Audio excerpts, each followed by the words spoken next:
Tuttle here. It's storm season in Oklahoma, and with that comes torrential rain, high winds, and hail. To protect your home and your family from these threats, the one roofing company you should trust is Ferguson Roof Systems. They've been providing the best in roofing services for nearly half a century. Ferguson is Oklahoma's full-service roofing company, certified with an A+ Better Business Bureau rating and a 5-star rating on Google. And with Ferguson now offering Class 4 impact-resistant shingles, now is the time to trust them with your home's roof. Get started today at FergusonRoofSystems.com.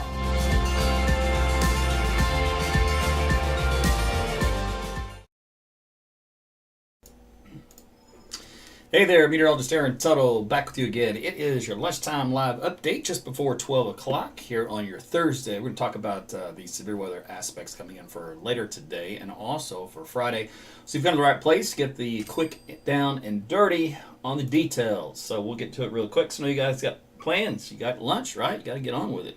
So out there currently, cloudiness. So it's kind of a cloudy day because we had some nice rain, believe it or not, earlier this morning, and that kind of helped cool temperatures down a little bit. We're at 69 degrees here at my house. If we do look elsewhere over the state right now, most of that shower activity has now progressed into eastern Oklahoma and into southwestern Missouri and northwestern Arkansas. So it'll still linger probably another couple more hours, but it is slowly weakening with time as it makes its way further into eastern Oklahoma. But hey, I got at least about 1/4 of an inch in my house, so I'm thankful because I've missed out on all those other rain events earlier on. Also, some pretty decent wind came out of this. We talked about all this last night in my live broadcast. So the rainfall amounts here so far, heaviest just kind of on the north end of 40. So if you drew a line east to west across the state in this region here, everything north of this is where you got the boundary. So pretty much the north side of the metro to about 412 in this little quadrant area there. So nice little batch of rain. We did a lot more of that, by the way, if we're going to recover from our drought. Temperatures out there, like I said, the rain cooled air much cooler into the 50s, but we're bouncing back in the 70s now that some sunshine is returning.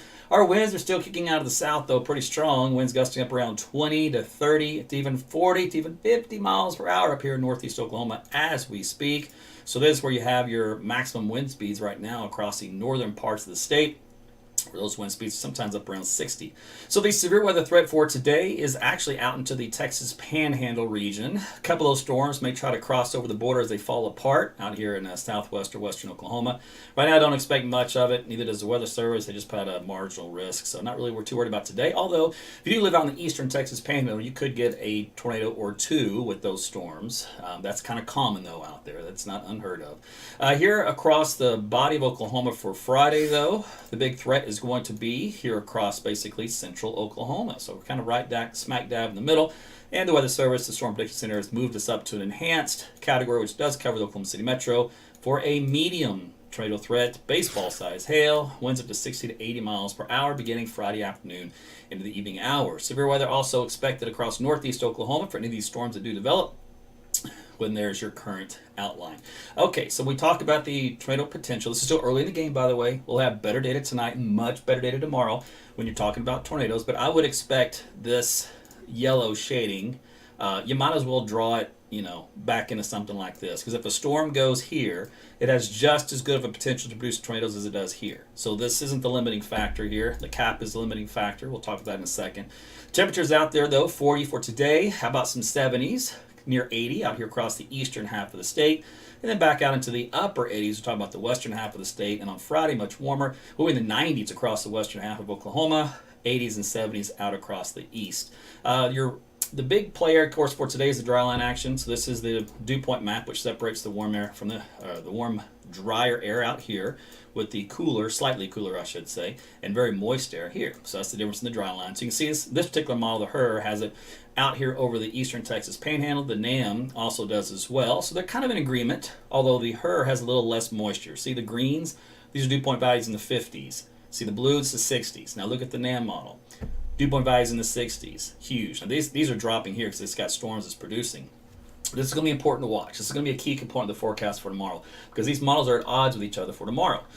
So it depends on how well they do today. So I'm going to watch the trends to see if the HER nails it or if the NAM nails it. Because if the HER nails it, I got to throw the NAM out to lunch tomorrow. Speaking of which, if we do look at tomorrow, here's the difference in that. So here's the HER model, which shows these dew point values into the 50s. Again, that's great news if you don't want storms. They struggle with dew points in the 50s, believe it or not, and the cap is very hard to break. The NAM, however, has dew points well into the 60s and shows that dry line back out here to the west. So which one's going to be right? That's the million-dollar question right now. Believe it or not, I like a blend of the two, not necessarily one all the way one way, not also the other way. So I'm riding the fence right now because I think they're two extremes on each end. Although the HERB, just for reference, has been performing better as of late.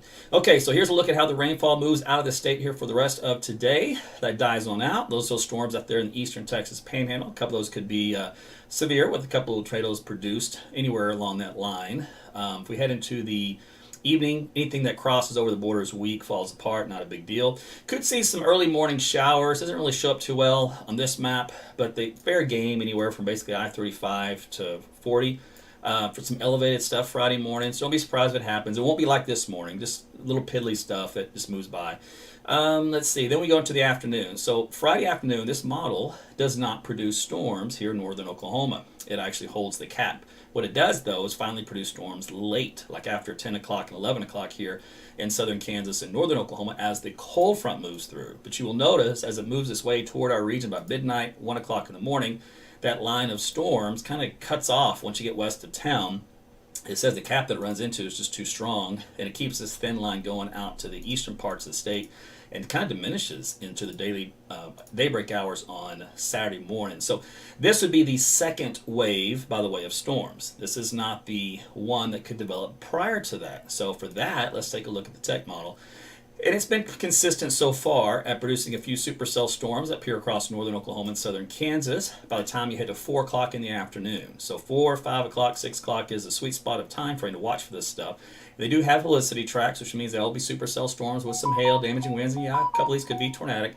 They do diminish a couple of them because they run into a strong cap. But what it says is that a couple of them are getting pretty strong enough to at least one of them is going to hold on long enough to be rooted in the boundary layer and not deal with the cap, and still could potentially produce a tornado across northeastern Oklahoma. Now, the exact position, irrelevant, it won't be right, but the take home is that it does produce storms in that area to break the cap. Now, what about here in central Oklahoma? Last night, we did look at a model which did so, and that was actually this one. It produced it across northwestern Canadian County.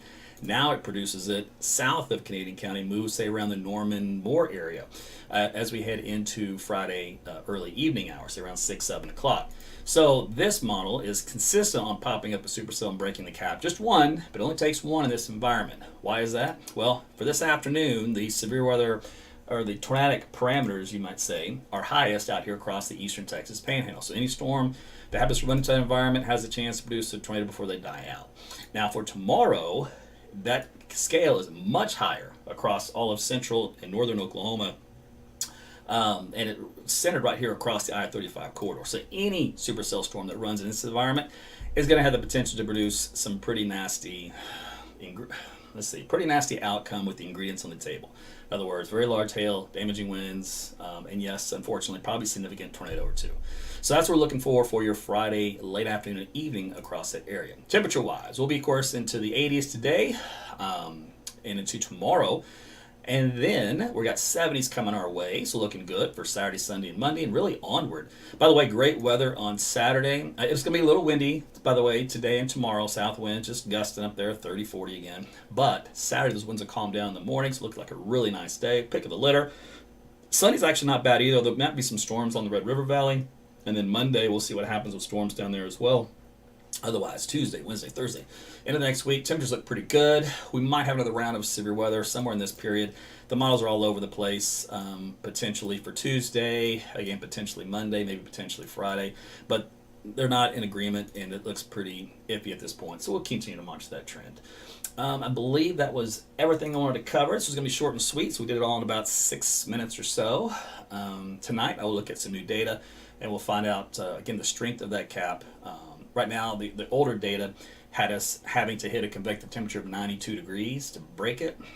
That's not going to happen here in Oklahoma City or even 935 corridor. It's just not possible.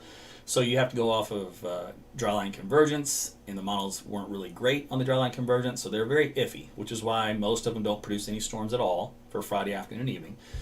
So we know that's the weakness, because that's the one weakness in the forecasting when it comes to severe weather. We just can't get past because we need better sampling of the atmosphere, and that costs money. And that's needed by a gridded network. Drones, balloons, whatever it may be. Point is, it's huge undertaking, and it's going to cost a lot of this. So until that happens, we're at the limit of that. So powers that be decided a big if in the forecast, then the outcome is better than spending billions of dollars. So we're going to go with that until they change their mind. But anyway, that's what I've got here for you for today. So I hope that was helpful for you on planning anything you have to do. Of course, as lunchtime as always are short and sweet, so I have to run. So do you. We'll do this again tonight about 9:30. Make sure you join me. And also, real quick, did I post this or not? I don't think I did. So if you're having trouble getting notified live, in other words, you're catching me this midway through, it's because Facebook didn't do its job to let you know ahead of time. You can click on that link I just posted, and we can find out if or click on that link, and then you will get a direct notification from me through your Facebook Messenger. And then you'll have to hit Manage Messages in that automatic message that you get, so that you keep re-upping, so that you'll get it the next time and the next time. So it's like an opt-in service kind of a deal on my end, because if you don't, then I'll stop sending those messages. I'll just think you don't want to hear from me anymore. It'll break my heart. But anyway, y'all are in the Nestle went rogue. Janet, she finally subscribed to my YouTube channel. Woohoo! Listen, you guys, I know, and let me, this is my last thing before I get out of here. I need you to subscribe to the YouTube channel. And you're like, why? I don't want to do YouTube. I like Facebook. You don't have to go to YouTube. Just subscribe to it. And the reason why I say there's two things. One is, if Facebook's having trouble ever notifying you, you tap the bell for YouTube, and you'll get notified that way. So you have redundancy to make sure you don't miss anything. Especially if I go live to cover tornadoes, you don't want to miss that. All right, that's one. Number two, the more people that sign up to YouTube, then YouTube will reward me by creating automatic on-the-fly closed captioning. So that's a bonus, right? Right now, Facebook does it, but YouTube doesn't. So that's helpful for others, for the hearing impaired. So don't do it for me. Do it for the hearing impaired. Just go to my YouTube channel. You can just do Aaron Tuttle OK, like short for Oklahoma. So Aaron Tuttle OK. Tap the bell. You're done. You never have to go back there ever again. You never have to watch, even if you hate YouTube. So that's kind of why I want to do that real quick. I bring that to your attention, but that's about it for me. I'm out of here. You guys have a great rest of your day, and we shall see you again later on this evening. And I'll do another lunchtime live for your Friday as well. And then, unfortunately, I'll probably live Friday afternoon and evening if the cab breaks. All right. We'll talk soon. Take care, everybody.